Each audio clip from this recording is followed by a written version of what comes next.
వృషభ రాశి వారికి కోపం, ఆవేశం పెరిగే అవకాశాలు గోచరిస్తున్నాయి. ఇతరులతో మాట్లాడేటప్పుడు కాస్తంత సమన్యాసంతో, ఓపికతో మాట్లాడగలిగితే అన్ని విధాల మంచిది, శ్రేయస్కరం. రాబోయే రోజుల్లో మంచి అవకాశాలను అందుకోగలుగుతారు. మీరు క్రితం చేసినటువంటి ప్రయత్నాలలో పురోగతిని సాధించగలుగుతారు. ప్రత్యేకించి కుటుంబపరమైనటువంటి భూ వివాదాలు, ఇతరితర ప్రాపర్టీస్ కు సంబంధించినటువంటి అంశాలలో కోర్టులో ఉన్నటువంటి సమస్యలు కావచ్చు, పంచాయతీ పెద్దల దగ్గర ఉన్న సమస్యలు కావచ్చు, లేదా ఇంట్లోనే పెద్దవాళ్ల దగ్గర ఉన్నటువంటి సమస్యలు కావచ్చు, కాస్తంత సెటిల్మెంట్ కి, పరిష్కారానికి నోచుకునే అవకాశం గోచరిస్తున్నది. ఎంతగానో వృత్తిరీత్యా శ్రమించినప్పటికీ ఎవరో ఒకళ్ళు ఏదో ఒక మాట అనకపోరు. ఈ విషయాన్ని కాస్తంత నెమ్మదిగా ఆలోచించి మాత్రమే ప్రతిస్పందించండి. మనం బాగున్నాము, మనం బాగా కష్టపడుతున్నాము, మనం ఎంతగానో శ్రమిస్తున్నాము, నువ్వు బాగున్నావు, అన్ని విధాలా మంచిగా చేస్తున్నావు అని ఎవరు అంత తొందరపడి అనకపోవచ్చు. ఏదో మనం చెయ్యండి, అశ్రద్ధ వహించింది, ఏదో 10 నిమిషాలు విశ్రాంతి తీసుకుంది, ఇవి మాత్రమే అవతల వాళ్ళు గ్రహించటము, గుర్తించడము, మాటలు అనటం అనేది జరుగుతుంది. ఇది సొసైటీ తీరు విధానం, అంత మాత్రమే. దీనికి మనం ఏదో తీవ్రంగా ప్రతిస్పందించి చెలించిపోయి బాధపడవలసినటువంటి అవసరం ఏమీ లేదు. వృత్తిరీత్యా మంచి అవకాశాలను అందుకోగలుగుతారు. ఆకస్మిక ప్రమోషను, ఇంక్రిమెంట్లను, మంచి గుర్తింపుని సంపాదించుకోగలుగుతారు. పెద్దవాళ్ల ద్వారా వచ్చే ఏవైతే అనుకూలమైన మార్పులు ఉంటాయో వాటన్నిటినీ మీరు అందుకోవడానికి మంచి సదవకాశాలు ఏర్పడతాయి. చిన్న పొన్న ప్రయాణాలు, తాత్కాలిక ప్రయాణాలు కలిసొస్తాయి.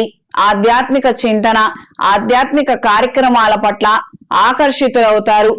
ప్రతిరోజు పూజ చేసుకోవాలన్న ఆలోచనలు ఈ రకమైనటువంటి స్పిరిచువల్ ప్రోగ్రెషన్ కి కారణమవుతుంది. అవకాశం ఉన్న ఎవరైనా కూడా ఈ రకమైనటువంటి మార్పుని ఆహ్వానించండి. ఆ స్పిరిచువల్ గ్రోత్ కోసం మీరు చేసే ప్రయత్నాలు అనుకూలంగా ఉంటాయి, మంచి మార్పులకి కారణమవుతుంది. పిల్లలకు సంబంధించినటువంటి కొన్ని విషయాలలో మాత్రం చాలా శ్రద్ధ వహిస్తారు. కుటుంబ పరువు, కుటుంబం ఐకమత్యతతో ఉండాలి అన్న ఆలోచనలే ఎక్కువగా ఉంటాయి. కొన్ని కారణాల నిమిత్తం వాళ్ళని వేరుగా ఉండటానికి మీరు అనుమతించకపోవచ్చు. కలిసి ఉన్నాము, కష్టమో నష్టమో మేము అడ్జస్ట్ అవటానికి సిద్ధంగా ఉన్నాము అన్న నేపథ్యంలో మీ మాటలు, మీ ఆలోచనలు ఉంటాయి. పిల్లల విషయంలో మాత్రం తొందరపడి ఒత్తిడికి గురవ్వద్దు.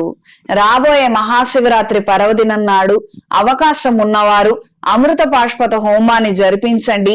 శివపార్వతుల అనుగ్రహం లభిస్తుంది. ఇంట్లో, వ్యాపార ప్రదేశాలలో దైవికం పొడితో ధూపం వేయండి. ఈ వారం స్త్రీలకు నూతన కార్యక్రమాల పట్ల ఆకర్షితులవుతారు. కొన్ని అంశాలలో విచిత్రమైనటువంటి స్వభావాన్ని మీరు కనబరిచే అవకాశం ఉంటుంది. మనకి తెలీదు, మనం నేర్చుకుందాము, ఇందులో ఏదైనా కోర్సు చేద్దాము, చదువుకుంటే బాగుంటుంది, ఉపయోగపడుతుందో లేదో తర్వాత మనం నేర్చుకునే ప్రయత్నాలు ప్రారంభిద్దాము అన్న ఒక మంచి స్ఫూర్తిని, ఆలోచనలని, ఉత్సాహాన్ని కలిగి ఉంటారు. ఎవరు ఏమన్నా కూడా ఈ విషయాలలో మీరు ముందడుగు వేయండి. ఇప్పుడు అవసరమా, అవసరం లేదు కదా, నీకు ఉపయోగపడుతుందా, ఉపయోగపడదు కదా. నలుగురు 4 రకాలైనటువంటి సలహాలు చెప్తారు. కానీ అందులో మనకి మంచిది ఏదనిపిస్తుందో, మన వ్యక్తిగత డెవలప్మెంట్ కి ఏది ఉపయోగపడుతుందో దాన్ని మాత్రమే మీరు ఎంపిక చేసుకోండి. ఈ విషయాన్ని గ్రహించి మెలగండి. ఈ రాశిలో గురుగ్రహ సంచారం ఉన్నప్పుడు ఏదో ఒకటి నేర్చుకోవాలన్న ఆలోచనలు రావటం, ఆ నిమిత్తం ప్రయత్నాలు చేయటం అనేది సర్వసాధారణంగా వచ్చే ఒక ఫలితం. దాన్ని మాత్రం నిరాకరించవద్దు. దూర ప్రయాణాలు, ఆకస్మిక దూర ప్రయాణాలు, శుభకార్యాల నిమిత్తం ప్రయాణాలు అనుకూలంగా ఉంటాయి. నూతన వస్తువులు, వస్త్రాలు, విలువైన ఆభరణాలను కొనుగోలు చేస్తారు. ఈ వారం వృషభ రాశి వారికి కలిసొచ్చే రంగు తెలుపు, కలిసొచ్చే దిక్కు పడమర, కలిసొచ్చే సంఖ్య 9.